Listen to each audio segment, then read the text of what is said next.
गुज़रे हफ्ते मईशत के बारे में एदाद और शुमार मुस्बत रहे, ताहम ज़मीनी सतह पर महंगाई बरकरार है। इस हवाले से देखते हैं इस्लामाबाद से चीफ रिपोर्टर रजा आबिद मुस्तफ़ा की ये रिपोर्ट।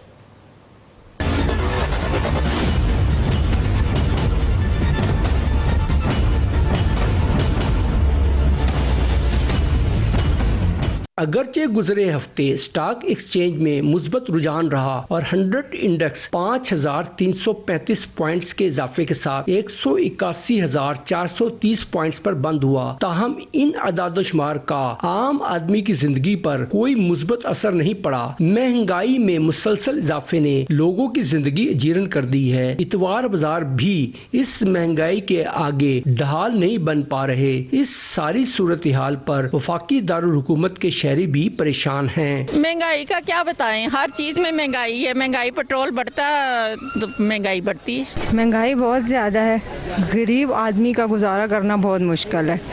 ठीक है, और आपको पता है तनख्वाहें तो बढ़ाते नहीं हैं और जो बढ़ाते हैं उतने टैक्स लगा देते हैं। जब इतने ज़्यादा टैक्स लगाते हैं तो फिर गरीब आदमी किधर जाएगा। बहुत महंगाई है, क्या करना है, अब क्या कर सकते हैं, हम तो खा पी रहे हैं, भूखे तो नहीं रह सकते। महंगाई ने तबाही फेर दी उन्होंने। महंगाई वगैरह गरीब लोगों का जो हालात इस टाइम चल रहे हैं तो बहुत ख़राब चल रहे हैं इस टाइम। जरूरत इस अमर की है कि रोज़मर्रा इस्तेमाल की अशिया बिलखसूस आटा, दालें, चावल, सब्जी वगैरह की कीमतें कम कराई जाएं।